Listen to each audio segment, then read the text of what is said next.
बस क्या हाल चाल है। उम्मीद है कि आप लोग सब खैरियत से होंगे। तो आज हम बात करने वाले हैं इस वीडियो में कि आप इराक का वर्क वीज़ा कैसे हासिल कर सकते हैं। जो विजिट वीज़ा है वो मिल जाता है, वो ज़ायरीन भी हो जाते हैं वहाँ पर ज़ियारत के लिए। तो वो ईरान का वीज़ा भी ले लेते हैं और इराक का वीज़ा भी ले लेते हैं। लेकिन ये ईरान का जो वीज़ा है उसकी तो बहुत ही नॉर्मल रिक्वायरमेंट है। जो इराक का वीज़ा है उसमें आज हम आपको ये बताएंगे कि वर्क वीज़ा आपने कैसे हासिल करना है और आप कैसे हासिल कर सकते हैं। क्या वर्क वीज़ा मिलता भी है या नहीं मिलता, क्या वर्क वीज़ा यहाँ से हम लोग वहाँ पर जा सकते हैं और इसका क्या फ़ायदा है। अगर आप वहाँ पर चले जाते हो तो आपको कौन कौन सी जॉब मिल सकती है, कितनी तनख्वाह वगैरह मिल सकती है, ये सारी डिटेल आप आपको इस वीडियो में बताने वाले हैं। तो वीडियो में आपको बताता चलूँ कि ईरान की जो करेंसी है वो डॉलर में है, यूएस डॉलर में के हिसाब से वो तनख्वाह वगैरह देते हैं।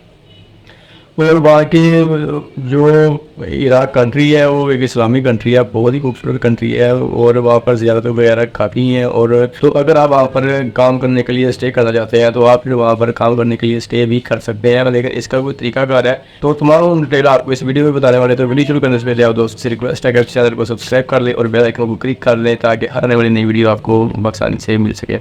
तो इराक का जो वीज़ा है भाई, आपको अगर वर्क वीज़ा चाहिए तो वर्क वीज़ा आपको डायरेक्टली नहीं मिलेगा। वर्क वीज़ा आप इधर आपके होम कंट्री से, ठीक है। तो आपको वीज़ा अगर आपका डायरेक्ट किसी कंपनी से रब्ता होता है तो फिर मुमकिन है कि आपको इराक का वर्क वीज़ा मिल जाए।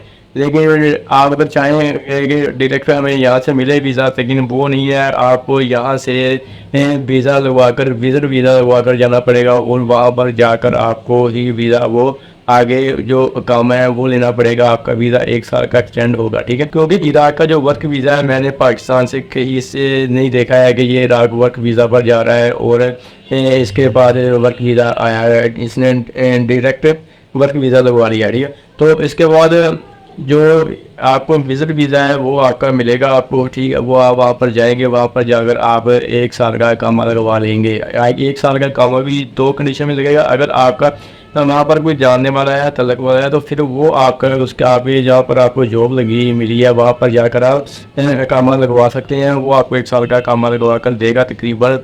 तो उसकी काफ़ी ज़्यादा फीस है, 1500 यूएस डॉलर से उसकी जो फीस है वो शुरू होती है 1 साल के काम की, ठीक है। उसके बाद वो रीन्यू भी होता है, ठीक है।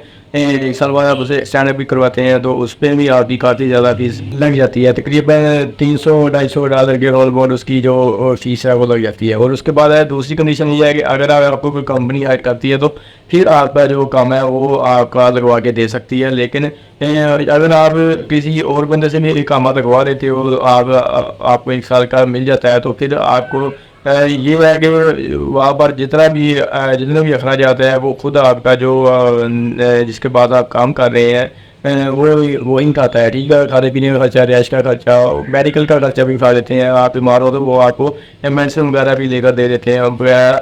इंटरनेट वगैरह जो सब का खर्चा वो उठा देते हैं, कोई ऐसी बात नहीं है। और उसकी जो सैलरी है, सैलरी तकरीबन 300 से शुरू होती है, 300 डॉलर से शुरू होती है और तकरीबन 400 डॉलर तक जाती है। इससे रनिंग जॉब अपॉर्चुनिटी बहुत ज़्यादा है इराक में। इसमें होटलिंग वगैरह है, फैक्ट्री वगैरह है, ठीक है। लेबर है, कंस्ट्रक्शन है, काफ़ी ज़्यादा उधर जॉब अपॉर्चुनिटीज़ मौजूद है। वो आप पैकिंग के काम में भी जा सकते हैं, बहुत सारी जॉब अपॉर्चुनिटीज़ है। तो अगर आप वहाँ पर चले जाते हो तो फिर आपको ये सिचुएशन का मसला बनेगा, ठीक है। तो आपको चाहिए कि अगर आप जाते हो किसी भी कंट्री में तो वहाँ पर पहले अपना लिंक ढूंढ ले। फिर आपको ये है कि वो ये सारे मामले को जानता हो और आपको बहुत आसानी से वो वहाँ पर संभाल सके, आपके लिए जॉब वगैरह ढूंढ ले, ठीक है। तो आपको काम लगवाने में कोई मुश्किल ना हो। वैसे तो काम बहुत कम लोग लगवाते हैं, बहुत सारे जो वहाँ पर लोग हैं वो इलीगल ही रह रहे हैं, बहुत ही ज़्यादा तकरीबन, ठीक है। तो वो काम वगैरह नहीं लगवाते, वो ऐसे ही देते हैं और बाद में अरेस्ट हो जाते हैं। और अरेस्ट होने के बाद वो अपनी टिकट करवा कर खुद वापस पाकिस्तान देते हैं, क्योंकि वो टिकट करवा कर नहीं देते। वो कहते हैं कि अपने इतने यूएस डॉलर दो और अपने हम आपको रिपोर्ट कर देते हैं, ठीक है। तो ये वो होता है। अगर आप वहाँ पर जाना चाहते हो तो आप अपना सबसे पहले आप वहाँ पर लिंक ढूंढने के बाद वहाँ पर जाकर आप काम कर सकते हो। लेकिन बहुत सारी परेशानियों का सामना करना पड़ता है, ये नहीं कि परेशानियाँ नहीं आती है वहाँ पर कोई हो भी तो क्योंकि जॉब नहीं मिलती। सबसे बड़ा मसला जॉब होता है, काम मिल जाए, काम का मसला रहता है। जो लीगल रहना चाहते हैं, मेरी जो राय है वो यही है कि आप इलीगल एक्टिविटी कोई इख्तियार ना करें, ठीक है। आप हमेशा लीगल ही रहें, जहाँ भी आते हो लीगल रहने की कोशिश करें और वहाँ पर लीगल होकर ही वापस अपने बन रही हैं, क्योंकि आपके पासपोर्ट की वैल्यू नहीं ख़राब होगी। ठीक है।